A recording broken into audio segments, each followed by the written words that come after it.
Ukraine has made progress in its counteroffensive against Russian forces simply by proving it can push back a better armed and numerically superior enemy, a senior Ukrainian official said on Saturday.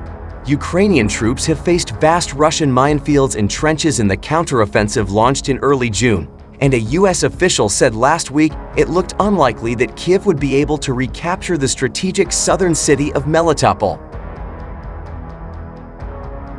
Stunning videos of a Ukrainian artillery, drone and mine attack on a column of Russian tanks have emerged from the front lines near Bakhmut, with one retired U.S. general praising Kyiv's troops for orchestrating what he called a textbook strike. The attack in the countryside close to the town of Klishchiivka in Donetsk began when the Russian armor trundled past the cover of a tree line and into an open field.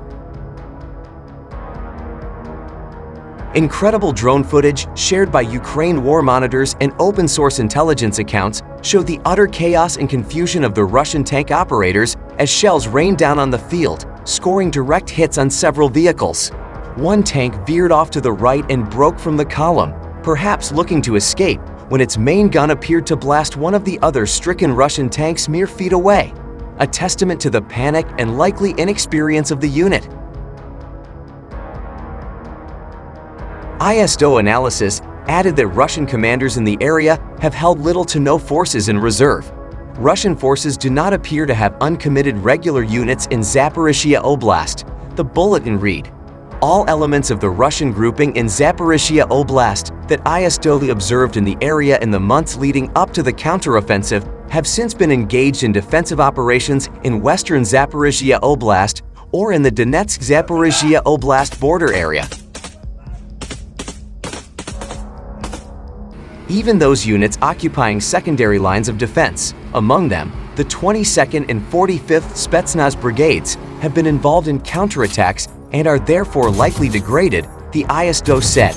The think tank added that the composition and status of units in the secondary line of defense remain largely unknown.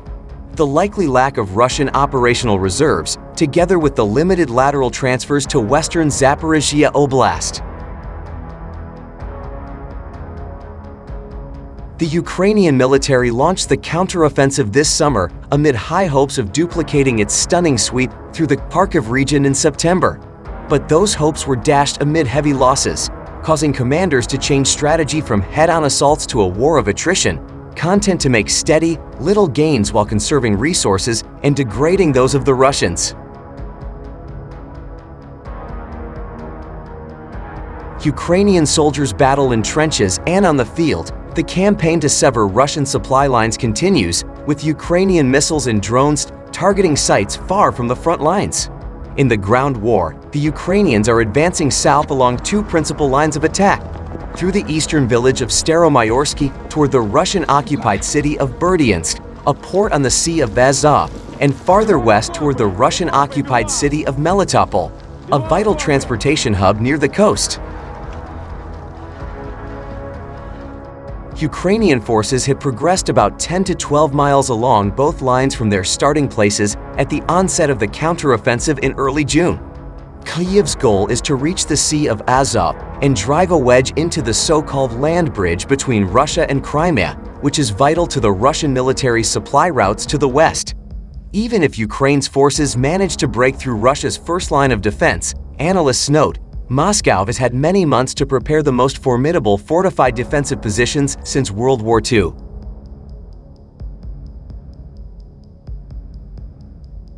Still, Britain's military intelligence agency said on Saturday that Russia's forces had faced particularly intense attrition and heavy combat on the front line. At the same time, Russian forces are mounting their own offensive operations in northeastern Ukraine around the city of Kupiansk. By forcing Ukraine to defend there, military analysts say, Russia is most likely trying to draw Ukrainian forces from other areas where they are on the offensive.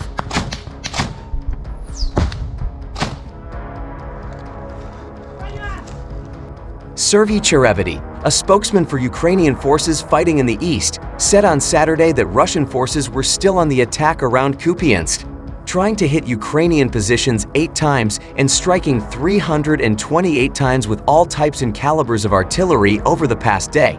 Ukraine is hoping that pressure along the front, along with deep strikes aimed at command posts, ammunition depots, and supply lines, will ultimately overcome the Russian defenses. However, those defenses are intended to be elastic, military analysts say, enabling the Russian forces to absorb Ukrainian blows and counterattack when they can. The British military intelligence analysis noted that as Russia redeploys forces to counter Ukraine's advances, its defenses farther south in the Kherson region along the Dnipro River are likely to be weakened. Ukrainian forces, which hold the territory west of the Dnipro River, recently launched an assault on the town of Kozachyi Laheri on the Russian-controlled eastern bank, Western analysts said, but it was too soon to tell whether the troops would be able to maintain an enduring presence there. Ukraine's military has not confirmed the operation. In one of the two main lines of attack, the one aimed at the coastal port of Berdyansk, Ukraine has consolidated gains around the ruined village of Staromayorsky, which it recaptured in late July, and appears to be pushing toward the Russian stronghold of Urozhain, according to the Ukrainian military and military analysts. Ukraine has devoted thousands of soldiers, including some of its most experienced and battle-hardened Marines, and armor to the campaign drive south down the Mokry Yaly River Valley. The Russian Vostok Battalion, a military outfit fighting in the area, reported on Friday that artillery from both sides plowed up the neighborhood of Urozhain, so much that some positions were abandoned by us, but the enemy did not dare to claim them either.